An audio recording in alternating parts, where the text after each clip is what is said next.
Welcome back to the Fixed Ops Roundtable. It's a great honor to welcome this panel on cybersecurity. The panel includes Tully Williams from the Nilo Company up in Sacramento, California. Welcome, Tully. Belinda Susser is here from the Gone Automotive Group in Texas. Fred Cuddy is here from Bryan Honda. Shon Kingrey from the Kaiser Automotive Group in Madison, Wisconsin. And Ed Roberts from Bozard Ford Lincoln. Thank you, everybody. Let's get right into it. I have a three-part question for everybody. Tully, let me come to you first. In your opinion, what does it mean to be security-minded?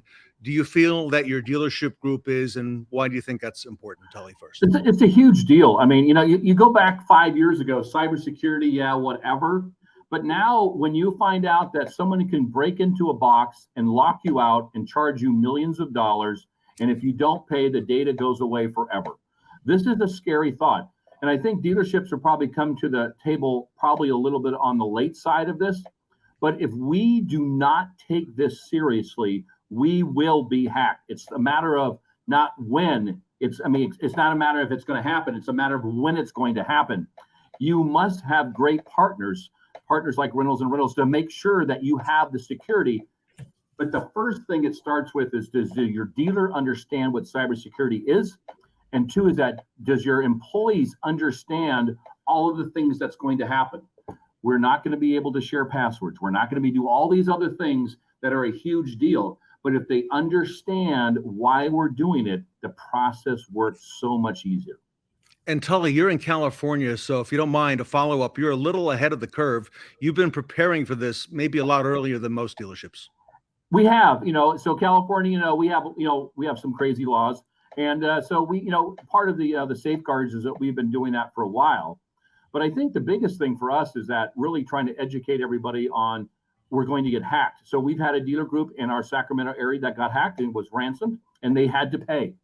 That really does scare people into we need to get insurance, and we need to have a company that we all agree that will protect us from these outside intruders. It is a must. This is not a win. It's a must now. Shon Kingrey, you're up in Madison, Wisconsin. What do you feel that it means to be security-minded? Tully hit a couple of nails right in the head there. First of all, we're always late to the game. I've done a few panels already. This segment already talking about the fact how the car business, the automotive side of it, we always are late to the game for whatever reason, afraid of change, thinks it's not going to affect us. But listen to what Tully just said. They've already been hit. I mean, guys, what does a day's business cost you? I'm in a group now of 8 stores. What is one day? And you're not going to get it back the next day. You're going to, it's going to be an 8, 10, 12-day thing. And then what do you do with the clients who know they've been hacked? Do they trust you anymore? You got to rebuild. And Tully, that just hits home, I think, more than anybody else. What's it going to cost you to lose 8 to 10 days worth of business? Ed Roberts, you and I recently met with a dealer who lost a lot more than 8 to 10 days over a big dealer group with dozens and dozens of stores. Ed, what does it mean to be security conscious today?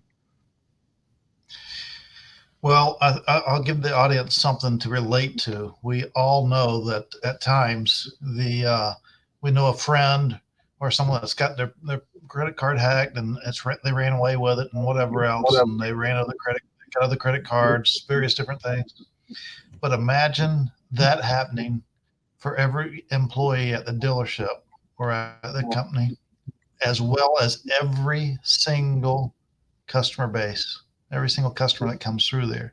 It locks it all down, and it destroys everything. So it's about protecting not only our employees, it's about protecting our customers. It's about preparing for what could happen, but preparing for what could happen to prevent it from happening rather than wait until after it happened. And unfortunately, we've had to have a few that has, like you just talked about there, Ted, with the 20 group store that got locked down. And it was weeks before they could get back going. Had to replace several computers. There's no telling how much business they lost during that time. It's unmeasurable. And then with Tully's store there that got locked down. So an ounce prevention goes a long ways in this, and it's to protect our people, it's to protect our customers, and it's to protect the assets of the business. Belinda, you've been working in this space for your dealer group for some time. I would imagine it also means the trust between the dealership and the customers as well. Talk to us what it means to be security conscious. Absolutely.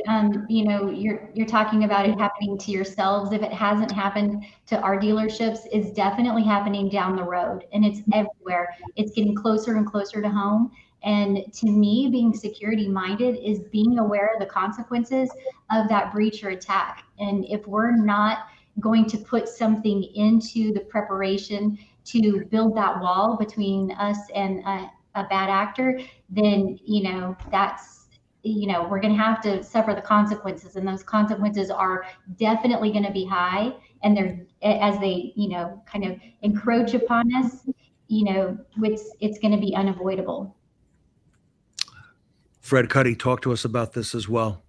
Well, first of all, thank you, Tully. I mean, you really pointed out a lot of very important things that not only our entire staff need to be aware of, and historically have not. Prior to this, we have involved Proton Dealership IT to help us with the Federal Trade Commission safeguard rule, and we are in the middle of rolling all that out currently. And it's very important to make sure that our staff is aware of their part as a human firewall in all of this. Their actions, their response to an email could certainly take a store down. And an example that Ed was talking about, I have a doctor friend who recently was hit by ransomware. It took his entire office down. They worked for a month to try to get the store back. Once they finally got it back, it was up for about 4.5 days. It went down again, and it was a complete throwaway. Can you imagine the financial cost for replacing all the computers and everything that was in that office to getting back online? I do the security training for our staff here, and I use that as an example to bring that home to our users, because our users are our human firewall. And if they don't do the job right, they could be responsible for taking the store down. And I make that clear to them. You don't want to be responsible for taking the store down. The financial loss there will be enormous, and I promise you, they can't afford it. And if you make that clear to the staff, that raises their awareness of their part in making sure that the store stays safe. So currently we're going through the Proton introductory training, and we're about 53% complete on the second day. So our people are paying attention, and we're moving forward. And Fred, if I may, you're the CFO over there at Bryan Honda, is that correct? Yes. Okay. Fred, in fact, let me go to Fred first and then Belinda. What are some of the biggest obstacles on your dealership's journey, or preparing for this journey, in getting more confident in security and the protections? Fred first, and then over to Belinda. Yes. Interestingly, when we were first made aware of the Federal Trade Commission safeguard rule and what you needed to do to comply with that, we received notification from Reynolds & Reynolds in the form of a bulletin about what was coming, and we started working forward at that point, because we did involve Reynolds & Reynolds to manage our network, manage our firewall, and our endpoint response and detection, our antivirus. Well, when Proton became part of Reynolds & Reynolds, we said, you know what, we really need to up our game, and we did. So we involved Proton. We bought into it. We got all the services to help us comply with the Federal Trade Commission safeguard standard. Because right now, making sure our staff is trained, that's so important, because all a person has to do is click the wrong thing once, and it's on. And as Tully said, you're done. It could happen at any second, even while we're talking right now. And the staff need to be aware of that. Belinda, biggest obstacles that you've come across in becoming compliant at this point? I would go back a little bit farther than that and just say interpreting the laws. The guidelines that came across were, sometimes they were a little vague, and I think it needed a lot of interpretation. Luckily, I have a lot of dealer groups that we have an IT team that we meet a couple of times a year. So it has been the top discussion for quite a while now. So just interpreting those laws, and then having the resources available. Okay, now I know I need to protect my end users' emails. So how am I going to do that? So now you're trying to pull all these resources together and build this security wall. So I would say those are probably the top two. And I would agree with Fred. I mean, Proton has been amazing in bringing those resources available, and just working with them to have that safeguard. Tully, it's becoming top of mind. What led you and your group to the procedures that you have in place currently at NELO? I think, the biggest thing is when you look outside and you see companies being hit, and then when you see companies like yourselves, dealerships being hit, it really sinks in like holy mackerel. Now, we've been talking about security. Okay, we had the little cheapy one that we had, which is expensive, but it kind of works. It's for the 8-year-old hacker not to get into. I'm more worried about the 20-year-old hacker, getting in, right? So I think that you realize the threat, and then you say it's a threat. Then you need to find the right company for your dealership to come in and teach you about cybersecurity. One is you have the training, 100%, and it's 100%, or else that's not it. It has to be 100%. But really getting the right technology, and today technology has advanced so much in protecting our store, we don't see it as much as we used to see it, say 2 or 3 years ago, or now the technology is actually doing a better job and being less intrusive on our end users, which is a huge deal. Because before, I can't get to YouTube, I can't get to the OEMs, I can't. And now software is really helping us with that. So the software technology company is a huge deal to help you get yourself from being hacked. Ed, you and I were recently on a panel with a dealer who said on Friday afternoon at 4 o'clock, they realized that perhaps somebody had clicked on the wrong email, on the wrong link, and it was on that Friday evening that everything went down platform-wide. And by Saturday, by Monday, they were out of business. They had to handwrite ROs. They didn't have information on vehicle costs and parts. And, we heard the nightmare that ensued. Ed, most important factor when looking for an IT and security company. I know you're a Reynolds dealer for a long time, and they're seriously in the business, but most important factor you look for. Well, Tully talked about training. We have to train everybody because to them, to our employees, it's not necessarily important to them. It's just a part of the job that we throw out there. And we talk about what could happen from it. And we went through all the training here. And then ultimately, behind that training, we sent out bait emails because we think that our employees, they're smart enough. They won't do any of that. But we sent out some bait emails, and guess what? Some of them clicked on them. And then poof, it shows that it's time to go through training again. Thankfully, that percentage was very, very, very low. But guess what? It only takes one.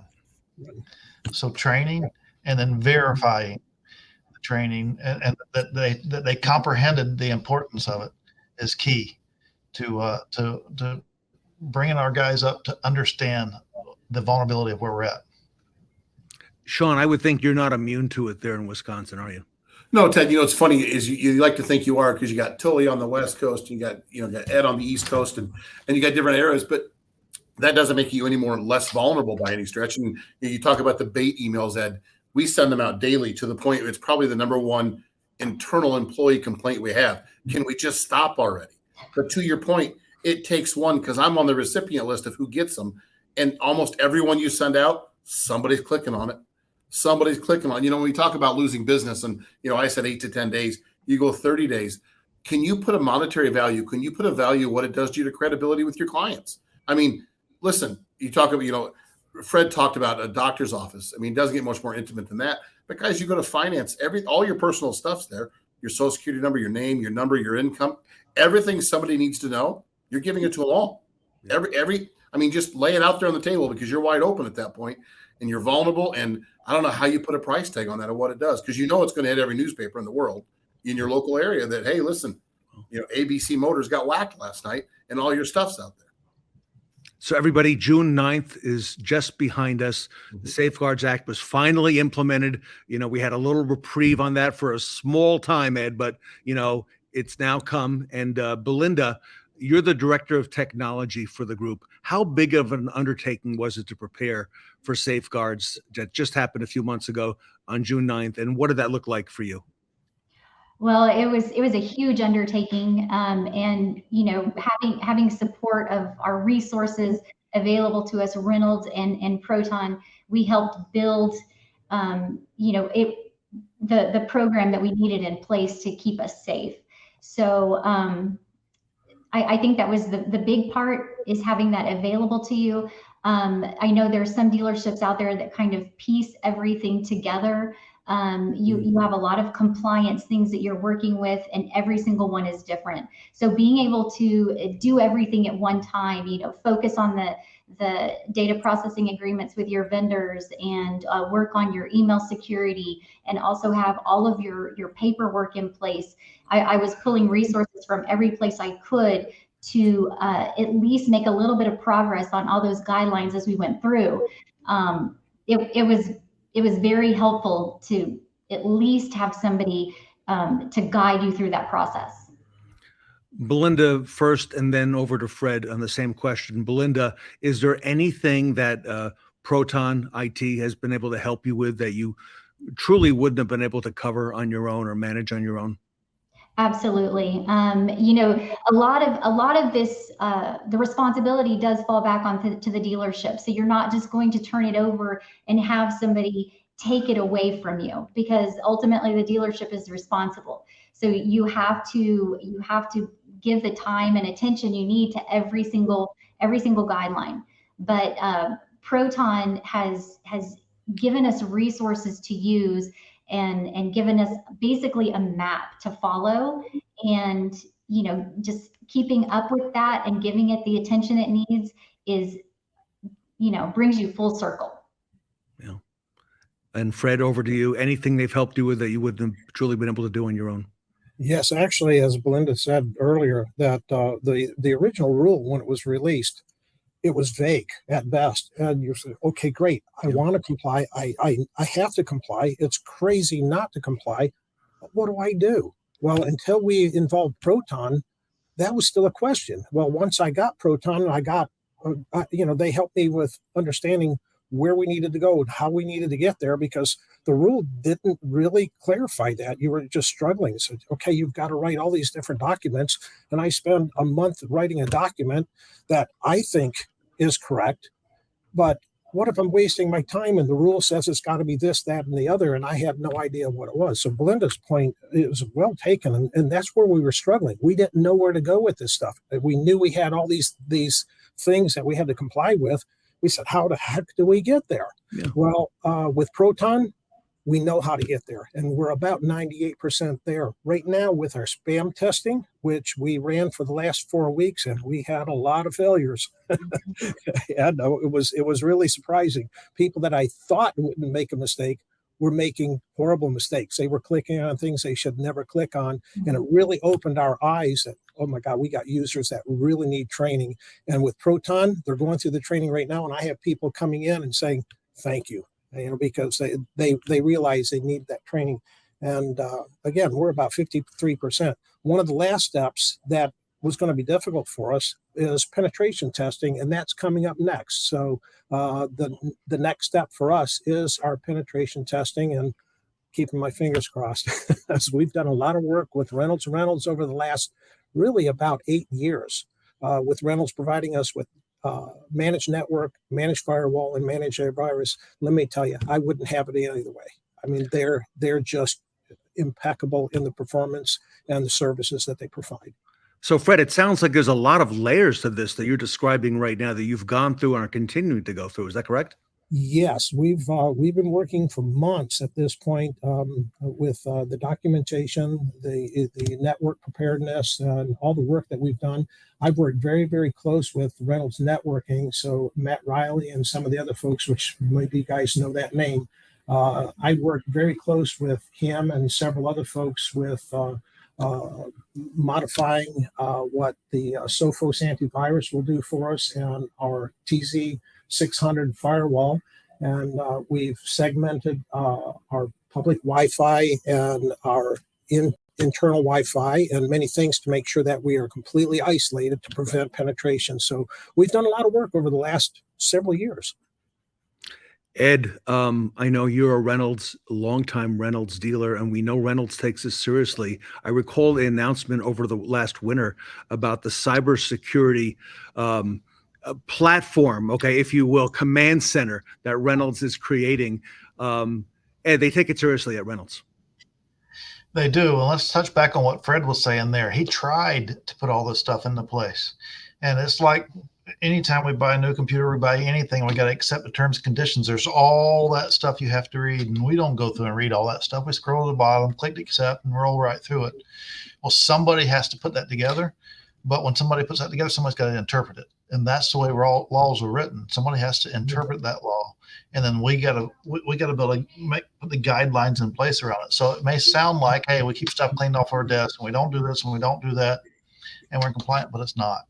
And so that's what Proton does a great job at, is they're the professionals that breaks all those elements down. They already have all the documents that we need, all the things we need to send out to our people, all the training programs, and they make it easy. It's a one-stop shop, and they take care of the things, and we don't even have to figure out what the law says. We hire someone to handle it for us. So sometimes the convenience is worth the charge. Belinda, the title of this panel is How an Effective Cyber Team Makes All the Difference. I guess having Proton and Reynolds on that team is pretty important. It's absolutely important. This is going to it's a team effort. It's not one person. And, having a versatile, open-minded group of people that can adapt to the ever-changing, world of hackers and breaches and attacks, because no two are alike. So you approach every single attack differently. And I think the Reynolds security team is just amazing at what they do. They're super responsive. And, they've got some brilliant people on their staff. So without them and the Proton team, we wouldn't be able to do it on our own. Tully, we spoke before the panel began about the rising cost of cyber insurance. A lot of people don't realize there is a cyber insurance. And I seem to recall that you mentioned that that's something that you have and do participate in. Talk to us about that and how that affects things. Well, I think if you believe in cybersecurity, it's kind of like earthquake insurance out here. It's kind of like flood insurance if you're in a floodplain. And it's kind of like, it's part of the insurance. Because this threat is so real, cyber insurance is extremely expensive, but it has to happen. One thing with cyber insurance, you can't buy insurance and say, I'm off the hook. You have to comply with all these rules that the insurance company mandates, which is good, because it prevents it from happening. But if something does happen, we're protected. And so we all talked about how expensive is it going to cost us to be down for 1 day or 5 days, or this poor doctor's office that got knocked out permanently. It's unreasonable for us as a car dealership. It just cannot happen. So insurance to us is just as important as all of your liability insurance or your earthquake insurance or your flood insurance. It is part of the insurance package. Now, your goal is never to use it. And you have to have great vendor partners, right, to make sure that your cybersecurity is strong enough to block outside vendors. And the insurance is just there just in case. Shon, what would you say to a dealership or a group that doesn't see IT and security as a top priority here as we go into the fall and winter 2023-24? I think it's not a choice. I mean, to Tully's point, you don't have an option at this point. This is more than not leaving an open repair order on somebody's desk that's got information, or a deal jacket on an F&I office in the box or something like that. This is bigger than that. And I think my biggest takeaway from this panel, Ted, is, listen, I always make the comment that, as service managers, we're not marketing people. We don't know marketing. Guys, you listen to Fred. I know about 10% of what Fred's talking about down there. Some of the lingo he's throwing out there that 5 years ago, we didn't even know what that 10% was. But we don't know IT. We aren't IT professionals. You kind of get thrown into it, but you got to have somebody that knows what it is. If you're not taking it serious, it's a matter of time. And imagine, you talk about how hard technicians are. I'm going to take it one step further, how hard technicians are to find. Have a technician sitting around for 14 to 28 days, 2 to 4 weeks with no work because you can't punch on tickets. You can't pay. You can't bill out parts. That tech's not going to stick around, guys. Somebody else will take them. They're going to get paid one way or the other. Wow. Powerful stuff, everybody. Last question for today. I'll go around the horn. Belinda, I'd like to start with you. Where do you see security measures headed now as we look out over the horizon, the balance of this year into next year? And Belinda, how do you plan to stay on top of these changing policies and technologies? Because we know they are constantly constantly changing. I'll come to you first, Belinda, and then go around the horn. Some of the things I'm doing personally, I'm always watching the news. I always have a webinar going. You know, if I'm, you know, at lunch or have some free time, I have some sort of webinar. I'm educating myself. If you're gonna crawl in a hole and sit in a corner, you're never going to stay on top of it. You have to be super aware of what's going on and what's happening so you can be able to take that next step. So I would say just self-development and just being aware is probably the key factor. Great advice. Ed Roberts, where do you see this headed?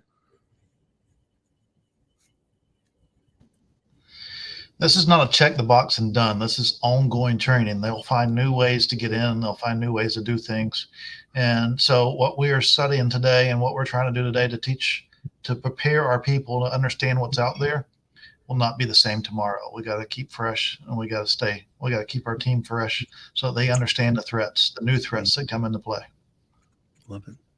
What a great panel. Tully, where do you see this is headed? So I think that one is that you've got to make sure that you're reviewing your processes on at least yearly, if not bi-yearly basis. So we do it quarterly, and then we have 1 year that we review all of the processes. And I'm not in the processes for training, yes, but also the software. I think software is the thing that's going to help us be stronger and better. And when you look at great vendors, you've got to make sure you have a vendor that is investing in better technology. Yes, it might cost more. Again, we can't afford to be down. So reviewing your processes, ongoing training, as we all talked about, Ed just mentioned, that should be on a daily basis. You know, are you publishing out your training? Are you not 100%? And why aren't you? Are you sending the tests out? And then having that yearly review, that is a sit down, the most exciting meeting ever, about whatever is on your cyber, but it has to happen. And you need to ask the questions to make sure that we have the best protection we possibly can. Great points, Tully. Shon, where's it headed? You know, I think it's an overly used cliche, but I think it's where we are today, but on steroids. I think it takes it here. And to Ed and Tully's both point, it's not a click it and you're one and done thing here. And it goes back to, you know, complete your required training. There has to be an accountability for the people that don't complete the training. And again, I don't want to get anybody in trouble or cross any laws that aren't allowed. But listen, you don't complete your training, you don't get your direct deposit. You got to come get a paycheck, a hard paycheck, because mama didn't get paid. Pardon the pun, but listen, you have to hold people accountable, because if they're not going to do the training, you're going to get burned. Yeah, amen. Fred Cuddy, bring it home. Where's all this headed? Yes, everybody, thank you so much. This has been a wonderful session. We all are totally aware that the cyber risk is only going to evolve. It's only going to get worse, and we have to maintain our diligence. We cannot let our guard down ever, and our employees can't let their guard down. That's why training is important. And we have one additional tool that we use to communicate the risk or things that are happening that our staff should be aware of. So we use a digital tool. We push out notifications when we identify a potential risk or something to look out for. And it's a wonderful tool. I don't want to mention the name, but it is a digital communication tool. And that's part of the process here, is to make sure that we keep our employees informed if there's a risk that they should be aware of. So I use several different sources, as does Belinda, to keep myself aware of what's going on. But I will say this, on the bottom of the admin page for Reynolds Sophos Antivirus, there is some information at the bottom of that page. And daily, if you check it, it will keep you up to date on what the risks are. And I make sure that if something needs to be pushed out, I push it out. Great point. We'll have to leave it there, everybody. Great information, great panel.